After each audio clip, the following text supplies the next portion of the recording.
নমস্কার বন্ধুরা। তো আজকে আমাদের সন্ধ্যাটা ছিল একটা অদ্ভুত অভিজ্ঞতা। বেশ সুন্দর, বেশ অন্য রকম ছিল এই অভিজ্ঞতা। তো আমরা যখন বিকেলে মন্দিরে গিয়ে পৌঁছই তখন লোকজন খুব একটা ছিল না, কিন্তু আস্তে আস্তে যখন সন্ধে হলো তখন লোকের ভিড়ে চারিদিকটা ভরে গেল। আর সব থেকে সুন্দর হলো এই মন্দিরে যখন আলোগুলো জ্বলে উঠলো, মানে অসামান্য সেই সৌন্দর্য, অসাধারণ তার রূপ। লোক কী করবে, তাকে যদি দেখতে দেয় কাছ থেকে, অনেকে একটুখানি দেখলো, দূর থেকে দেখলো, কেউ গিয়ে কাছ থেকে একটু দেখলো, কেউ গিয়ে একটু ফুটে দেখলো যেটার মধ্যে কী আছে, ওরা একটুখানি খুঁচিয়ে দেখলো কী আছে, করতে করতে স্ট্রাকচারটাই নষ্ট করে ফেললো।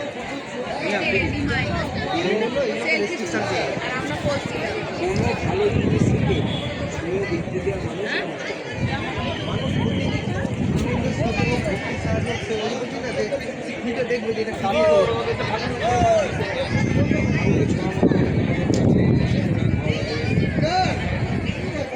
মানতে গেলে যারা মাছ মাংস খায় না, ওইটা বলছিলাম, মানুষ ভক্তি চলেছে ঠাকুরকে জড়িয়ে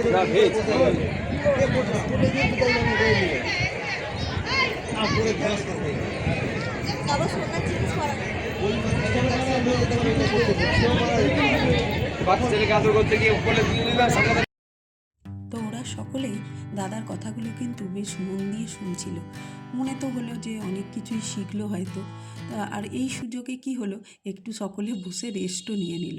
তা চারিদিকে এত সুন্দর পরিবেশ লাগছিল, ইচ্ছেও হচ্ছিল না যে এই পরিবেশ থেকে বেরিয়ে কোথাও যাই।